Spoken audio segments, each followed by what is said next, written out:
In a world of increasing mental health challenges, psychology and faith can both provide tools for healing and wellness. This is the idea behind Journey on My Mind. Each episode, our panel of pastors and therapists sit down together to share their experiences and insights on the modern world's mental health issues: depression, loneliness, aging, addiction, and so much more. Join us now as we explore what it means to thrive at the complex intersection of spirit and psychology. Cheers. So, welcome to A Journey on My Mind. We are back in the flow of things. It's been a hot minute since we recorded. Yeah. Well, January was the longest year ever, right? The longest year? I heard somebody say that. I'm like, that's perfect. Yeah. January was the longest year. It was a little long. And if ever there was a podcast for Kevin to talk about the weather, yes, this would be it. Yeah. Today. Why today? Because why didn't we record why didn't we not record? Oh, that's right. Because we it rained.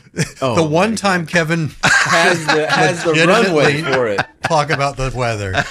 He's can't like, what think of any reason to talk about today is like the most benign day. Yeah, hey, we'll call that a faux sunny. The innocent dummy on the end of the table. 50 and sunny outside. Yeah, there's nothing to say about the weather today. No. It's almost like days you hope for when it's like 900 degrees outside. You created this anyway, monster. Yeah, you did. But I appreciate it, Dave. Did I tell you? Yeah. I lost power for 5 days. You did. I did. You were one of those. And you know I live in an apartment. Yeah. Because when we moved here 10 years ago, you didn't we were want like, we don't want to mess with the yard and a garage door opener and all the things. So we moved into an apartment. Garage door opener. We lose those daggum things every time. I don't want to deal with a yard and a garage door opener. That's the. I don't, because they will get lost. They inevitably will get lost. Oh my god! That is like thank any you of that for that. stuff. I fell in the house. Yeah, I can't find mine. Right. Gutters. Yeah. But how do you get your electric back on? Back. So we come back in Friday after the ice storm. Yeah. Okay. We get power. Yeah. And it's been like, it's a thing. Yeah. And our next door neighbor, literally the guy right beside us. Yeah. His door's propped open and it's standing water. Oh, and the fourth floor, third floor, second floor, first floor apartments all destroyed. And when I say destroyed, I don't mean like done furniture and electronics and beds and I mean somebody left their water they had to rip running. the wall out. Structural. They had to rip all the walls, interior walls out.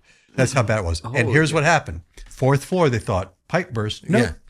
Lady on the fourth floor shoveled a bunch of cat food into her garbage disposal. Oh, my God. Turned on the water and left, so that it was sort of dripping, but like probably running more than dripping. Yeah.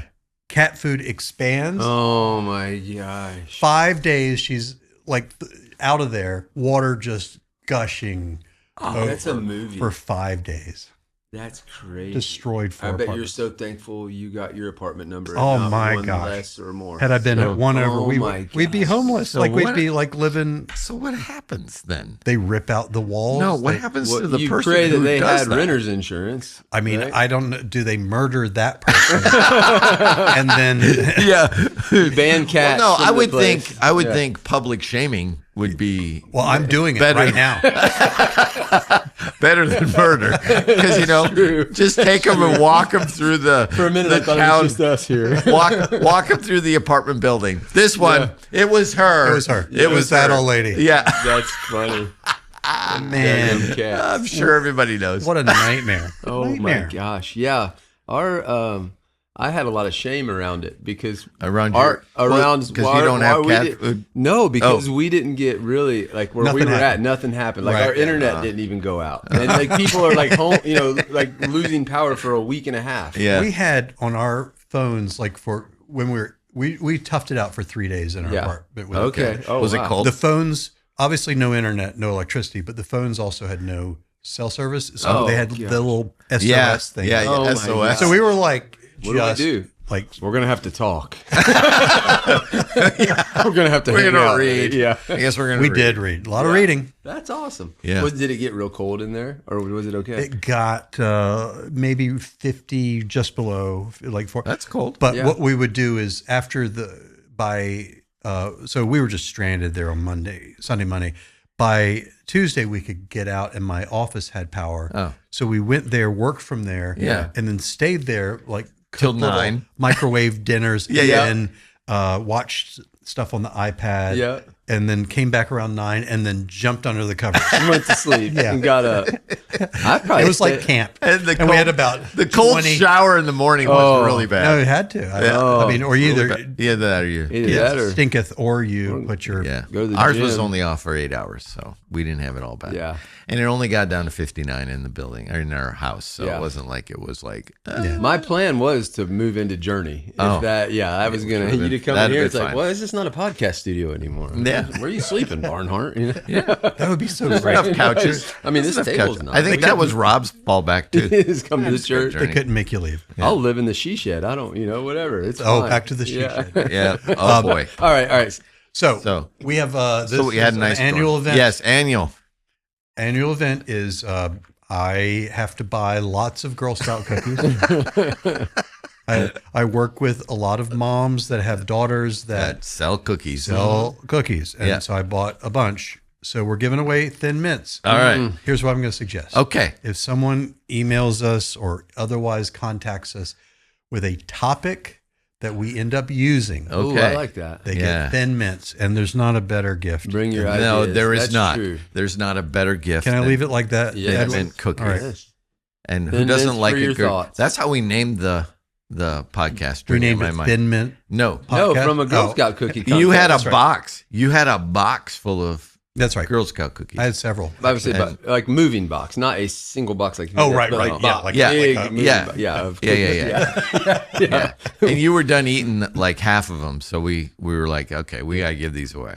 So we Here we are. And someone like, Brenda Peterson. thank you so much. Great name. Yeah. Journey no on My kidding. Mind. Great name for a podcast. Yeah, Really. there it is.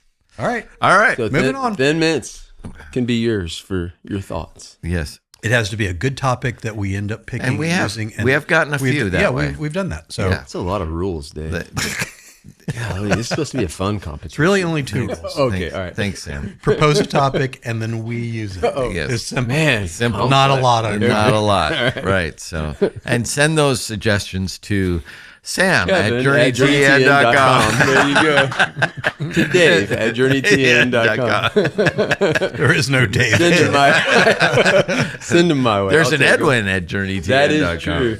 Yeah. Oh, man. Well, Well, we got a good anyway. topic. Okay. yeah, we do. Yeah, we do. So we've talked a little bit about things related to this, and we're revisiting a little bit, but with hopefully with some new thinking about it.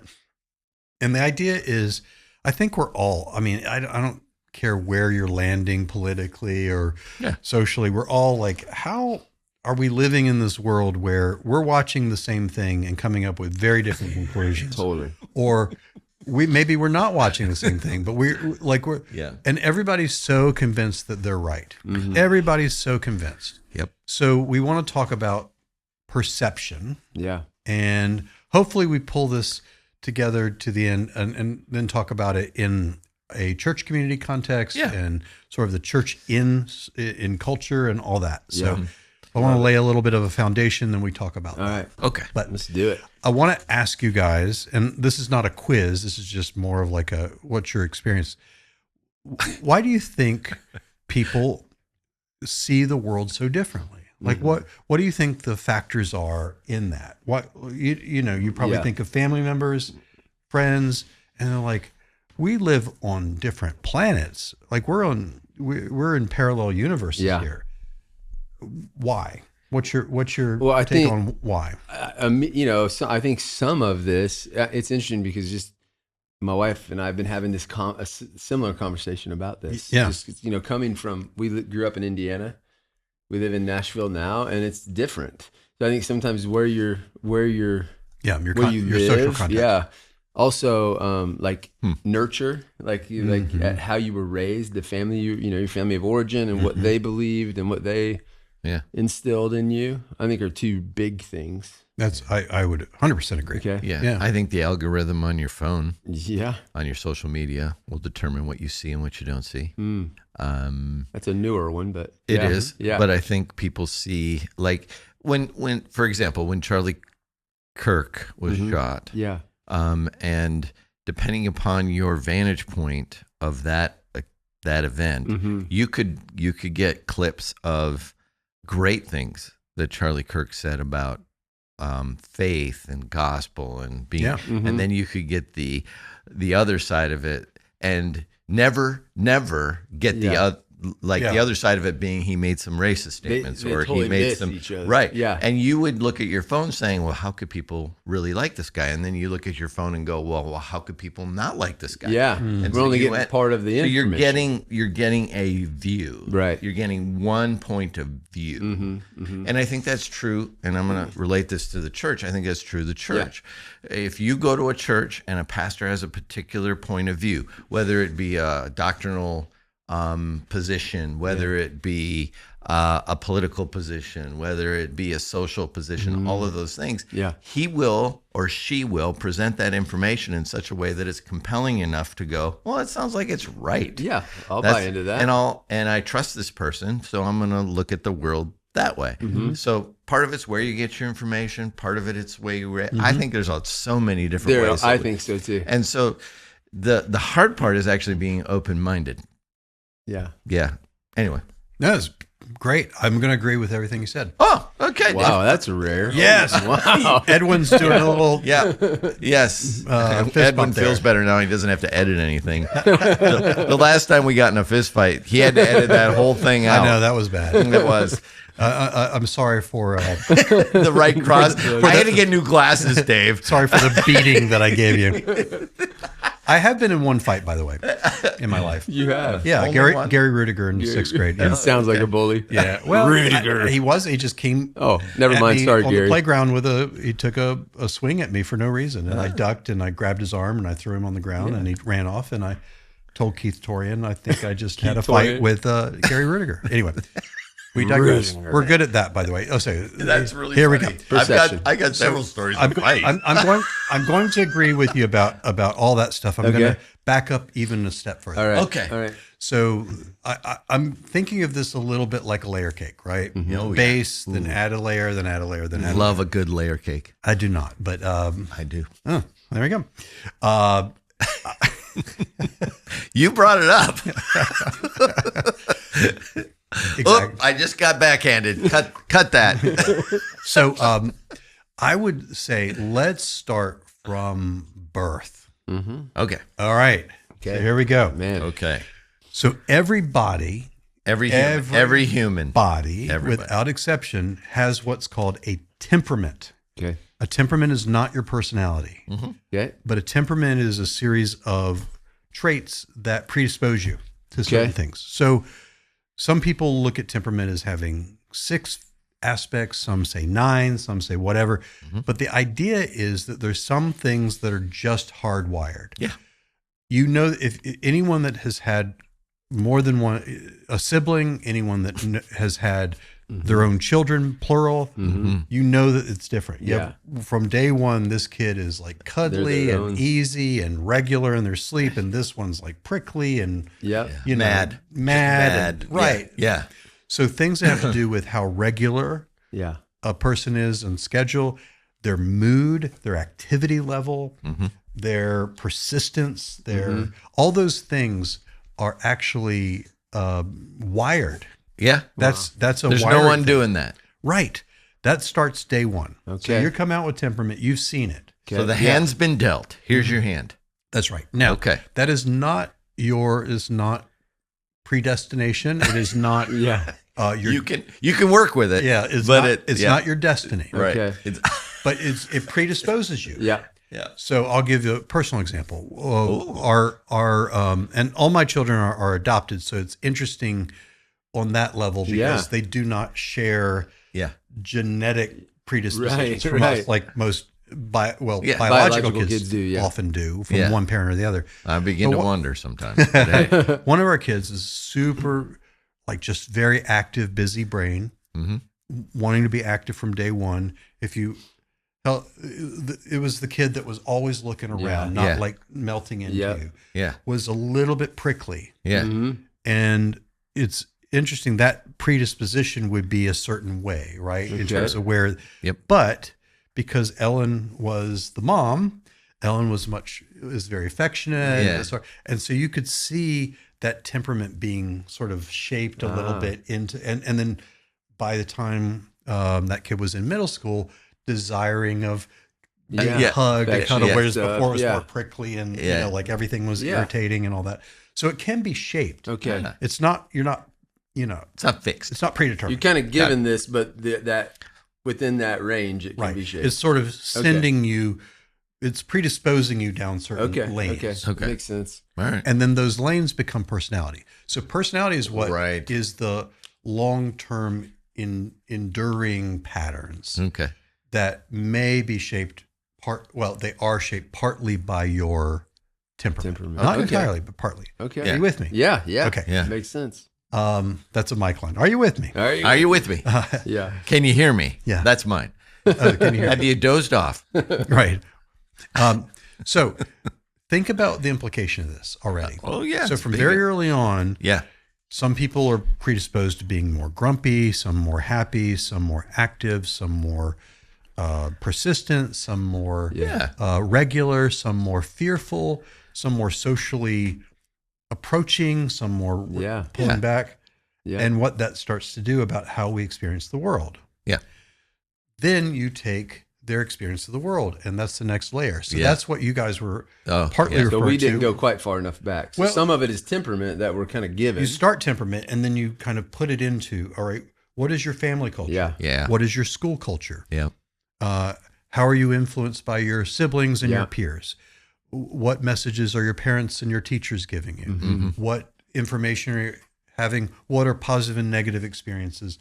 All of that. And that shapes our personality. Right. Then? So it's the personality is the collision the culmination of temperament and okay, that's a great way of putting it. Right. It is the meld. It's sort of like here comes temperament and here comes environment. That's why two kids from the same family with roughly the same grew up in the same household, went to the same church, went to the same school, and they're extremely different from each other. Because you start with a different base. Yeah. And then you have mildly different life experience. But you respond to them differently. It's fascinating because my wife is an identical twin.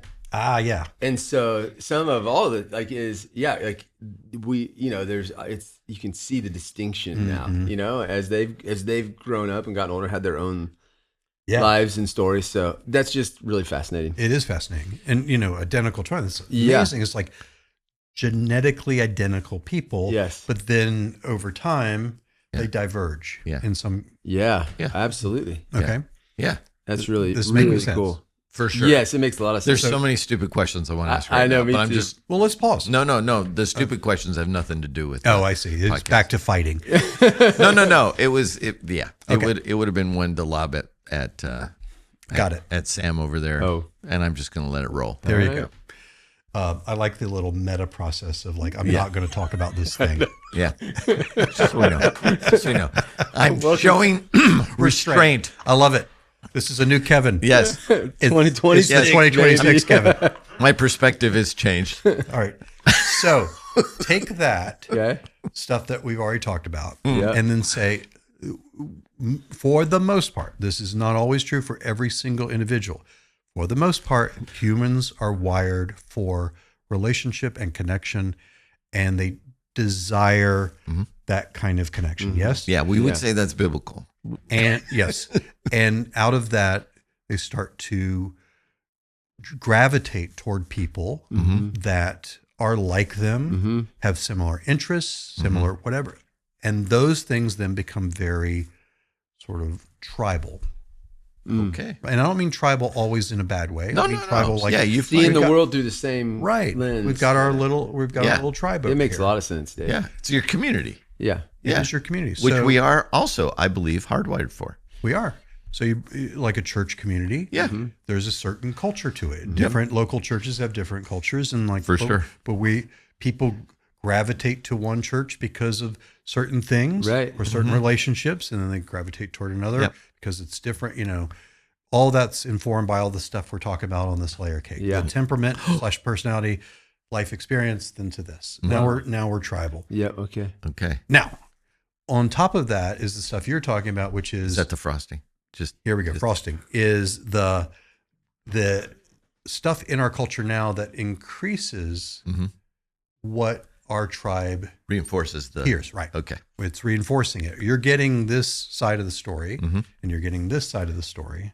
Yeah. So can you say that one more time? So being in that, it threw you the frosting, didn't it? No, I mean, no, I'm just making sure we gravitate towards certain, and let's say we have a tendency to be more conservative. Then we gravitate toward more those conservative circles. people and circles and churches. If we tend to be more liberal, to use that, then we gravitate there. If we tend to be, you name it, we gravitate toward these sort of like-minded people. And then that community reinforces it. And then we have all these new avenues with 24-hour news cable and with social media and all that stuff. So does that? Sorry, I didn't mean. No, you're good. You're good. So then it becomes these little miniature echo chambers, right? Of just reinforcement, hearing the same thing. And that's okay. Got it. Just making sure I was. Yeah. So in your mind, in Dave, my mind. in your mind, in the world of psychology.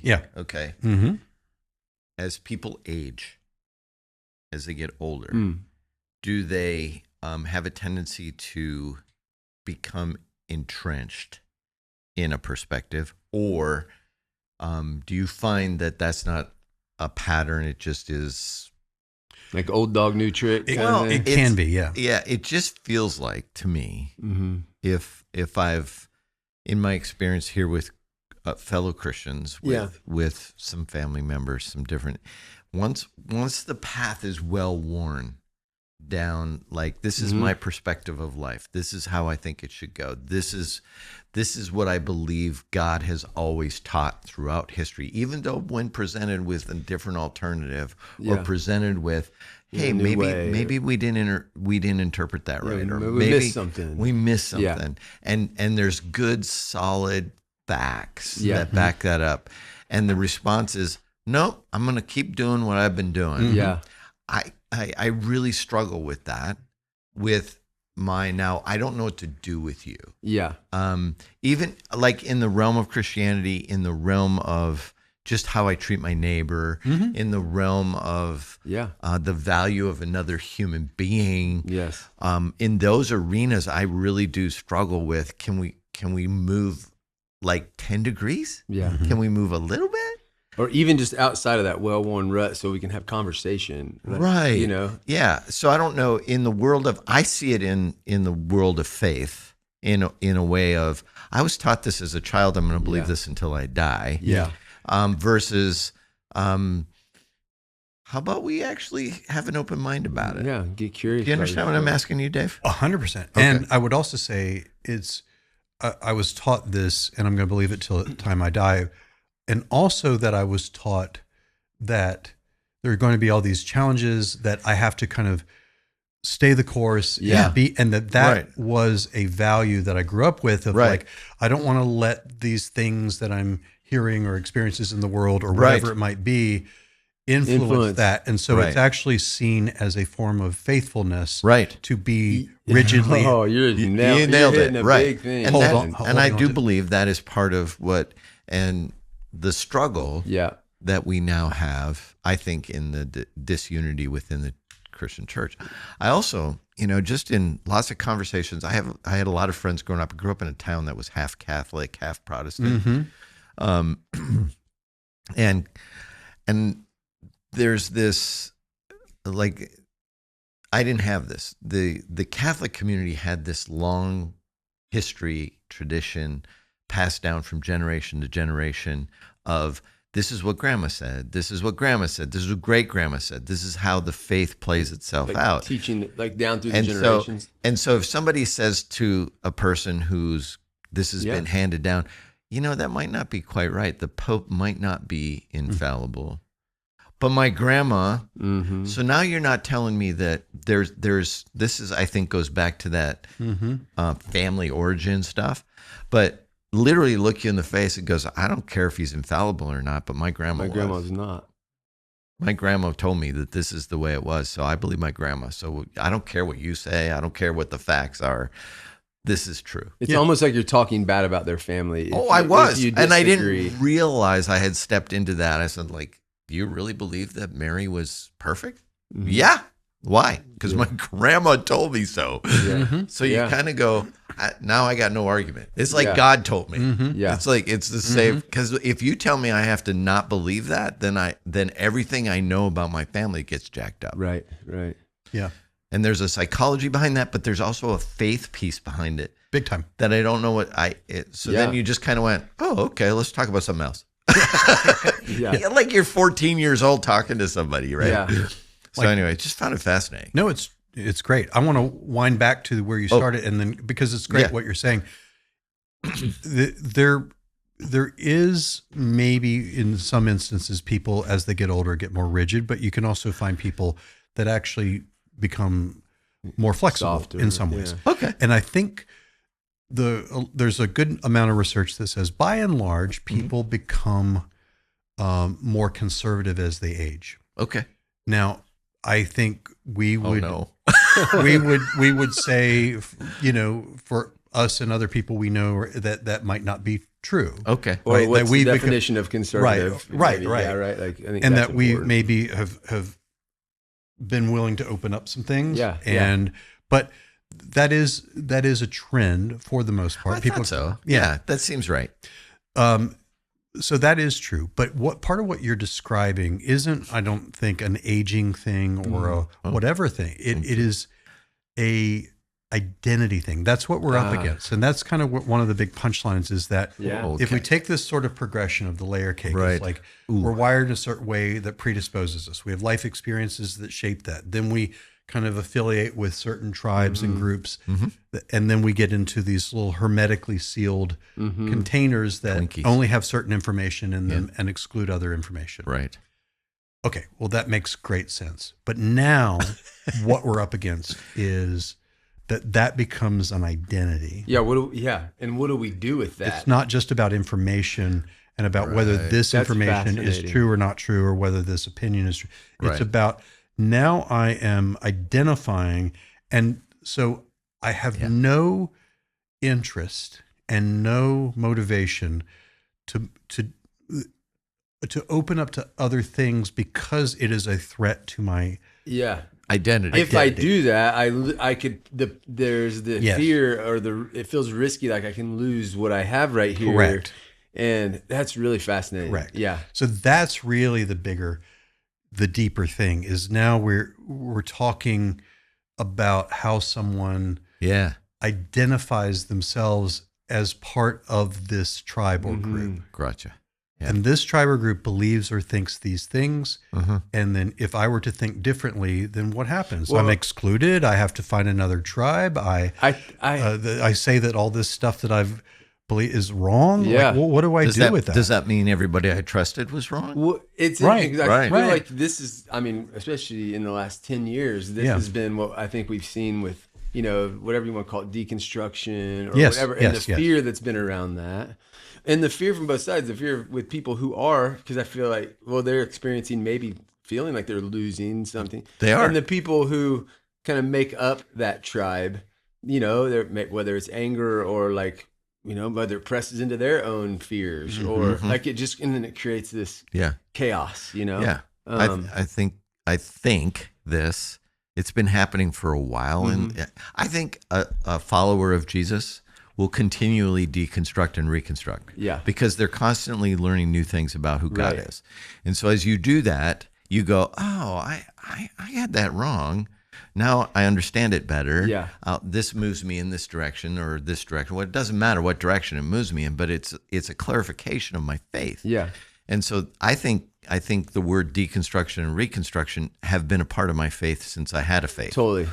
But didn't have those words. It just got locked into. That means you're throwing everything away. Right. And that's not what it means. But what it does is it brings about an evolution of faith. Yeah. Which is, I think, very positive. And I feel like that's what we're called to. Right. And it stands up Yeah. to your faith. If your faith stands up to the scrutiny that you're giving it, then it's true faith. That's right. If it doesn't stand up to the scrutiny that it's giving, then rethink it. Yeah, and the curiosity was a good thing. Right. Right? That's, I think, hard to do because it does make you call into question. There's a lot of things that I was taught as a kid that I'm like, what were they thinking? Why did they teach me this? But it's, again, this is where you have to extend a little grace to the people that were giving it to you. It's what they were taught. It's what they knew. It was their tradition. It was all those. It's the way they understood it. It wasn't a bad. They were actually trying to love you. Yeah, their intent was to love you. good. Yeah. The product of that intention probably wasn't that good. That's right. But it did keep me curious as to, so Jesus really loves me. That means he probably isn't angry with me all the time. So there's this. Yeah. So there's asking those.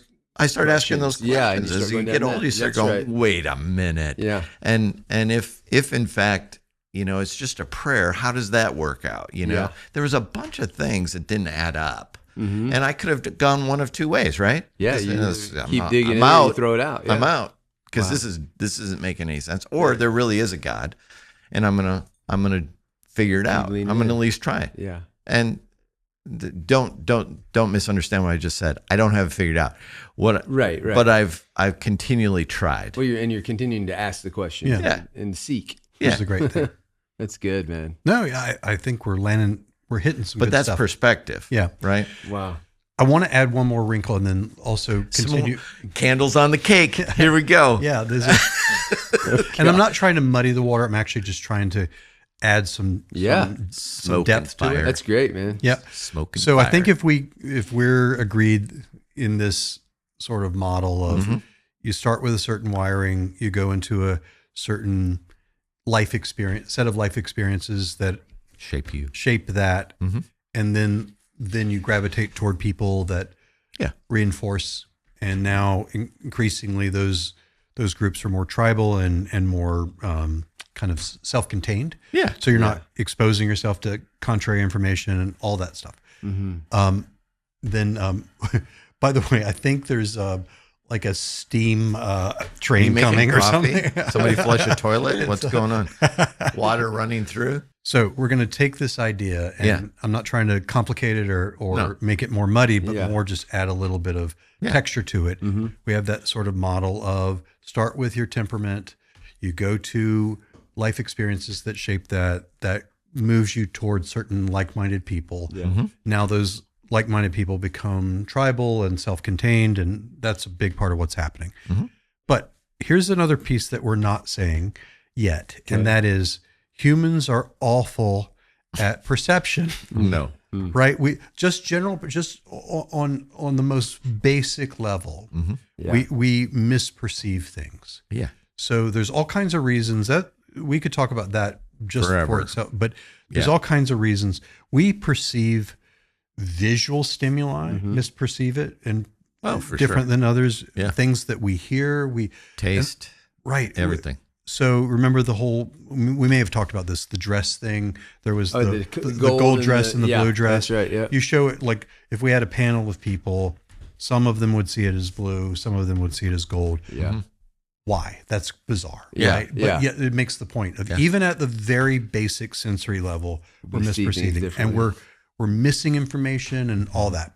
So it creates all these biases. We have, and there are a bunch of them. I just want to give a couple, and this is going to lead to our conversation about what do we do as people of faith and in a faith community? Okay. Because I think this is a piece of that conversation. Okay. Yeah. And so we have a bias that's called a confirmation bias, which is we start with a conclusion and we select information that proves it. Right.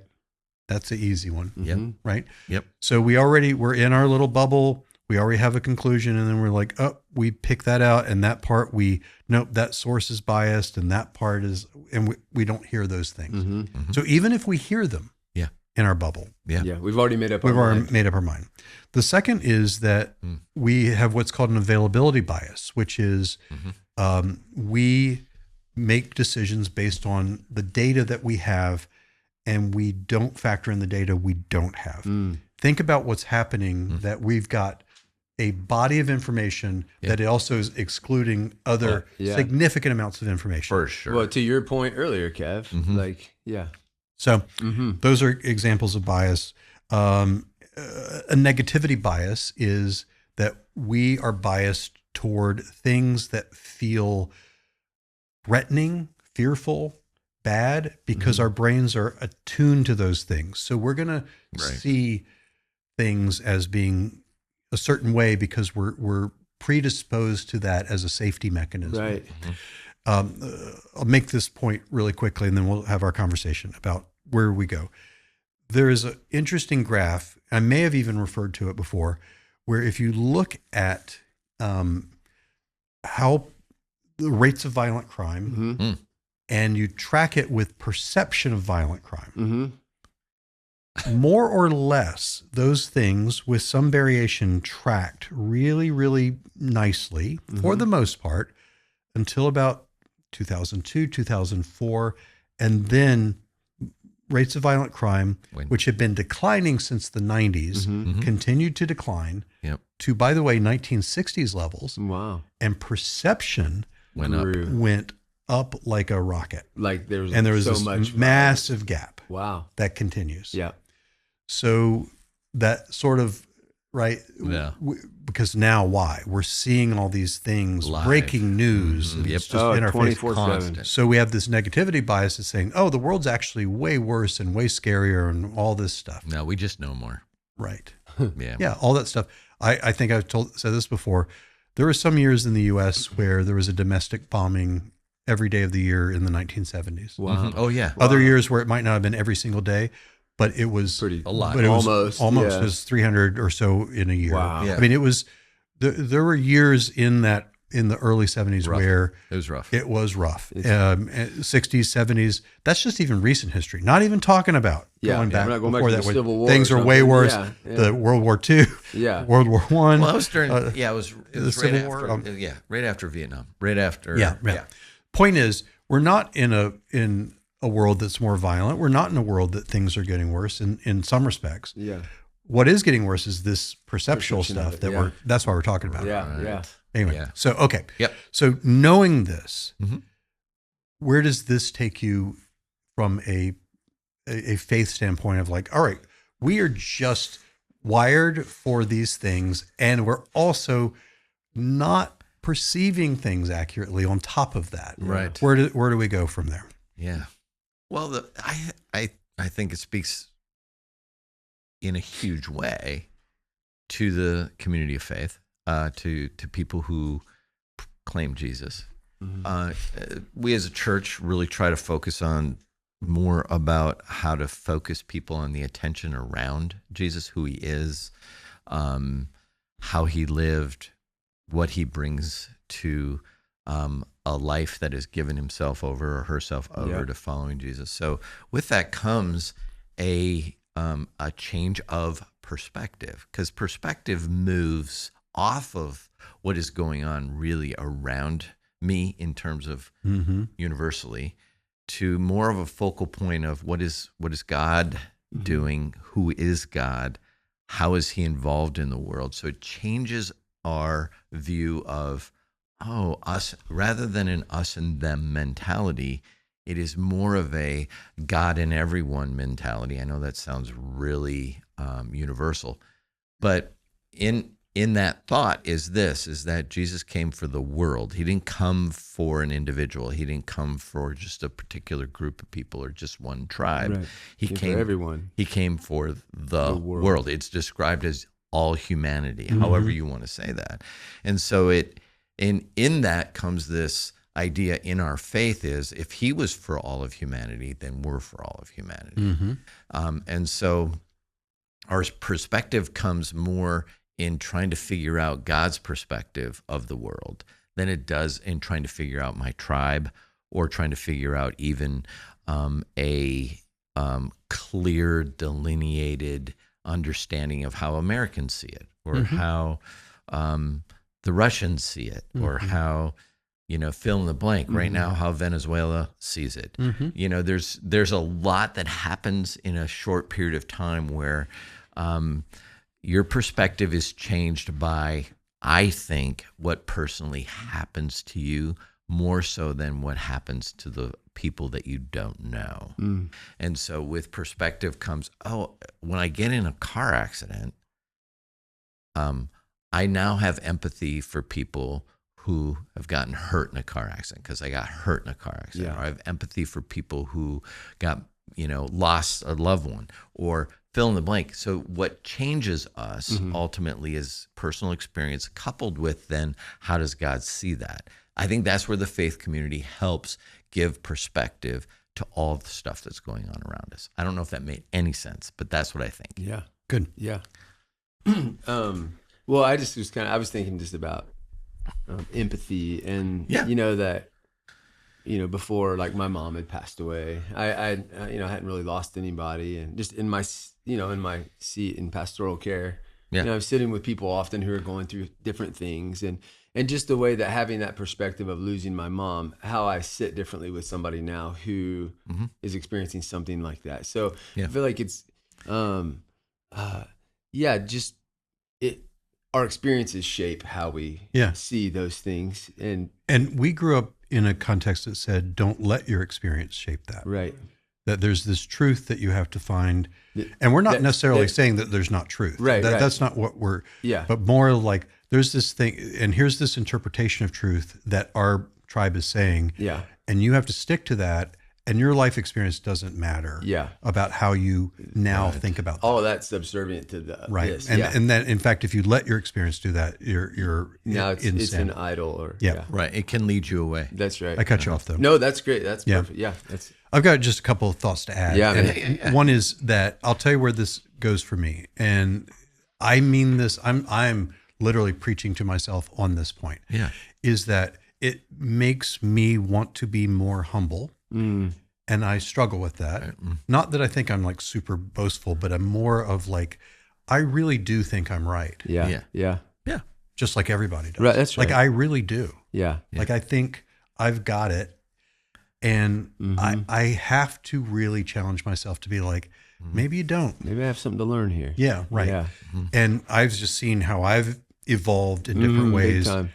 And how I was certain that I was right over here, and I'm certain, like, we're all like that. Yeah. And so what it does for me is be like, I just need to be as humble as possible. That's right. Here. That's good. Yep. So that's a biggie for me. I also, it takes me to a place of, I need to actively challenge not only what's outside of my tribe, but what's within my tribe. That's good. And be willing to have divergent points of view within my tribe. Yeah. Yep. And so I'm pushing myself on that. Yep. And the third is like to pay attention to the speck in my own eye, and meaning similar to the first point, but really like have these conversations where this person is just blockheaded, just entrenched and stuck. And it's like clearly just, it feels clearly wrong. And I just have to let that go and be like, let me just work on me being this person that's embodying the traits that I need to. What's Mike always say about like just thinking he's the biggest sinner in the room, right? Like that way that he kind of puts himself in. And I think that's and great. I think we say that and we don't think it. Yeah. But I think that's part of what we need to do is be like, let's just humble ourselves. Let's just be. I mean, I think if we were an increasingly more humble people, Jesus would be more attractive. Yeah. There is that I think you summed up well. One of the great struggles of Christianity, I think, is that we've been told that we're special. We've been told that we are God's chosen people. We are been told a lot of things that make us, and that we're right, and that we are right. That is confirmed by God that we are right. Like, so I think anyway. So it's an internal. That's right. And so rather than being humble, rather than we presuppose our rightness upon everybody else, and that comes across as arrogance. It comes across as crusading. It comes across as a lot of things that are just that dehumanize other people.